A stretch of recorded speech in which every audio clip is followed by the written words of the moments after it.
Sen haqiqatan Allohni tanigan bo'lsang, Allohni Rob ekaniga, yaratuvchi ekaniga, ko'rib bilib kuzatuvchi ekaniga, har narsaga qodir ekaniga, Razzoq ekaniga, G'ofurur Rohim ekanligiga ishonching komil bo'lsa, sen gunoh qilmay qo'yasan.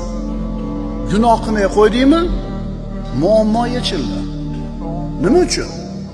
Chunki ustimizga kelayotgan qanaqa muammo bo'lmasin, birodarlar, o'zimizni qilayotgan gunohimiz sababidan keladi. Ma asobakum min musibatin fabima kasabat aydikum va ya'fu an kathir. Mana dalil. Nima musibat yetmasin deyapti Alloh taolo. Qanaqa musibat yetmasin? Bima kasabat aydikum. O'zingizlar xohishingiz bilan, ixtiyoringlar bilan qilgan ish sababidan keladi. Yana Alloh hamma gunohga jazo bermaydi, ko'pini kechirib turadi. Gunoh bormi? Musibatni kutavering. Gunohdan tiyildingizmi?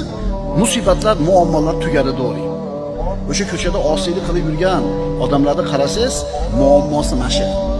Allohni tanimaydi ular. Allohni tanimaydi.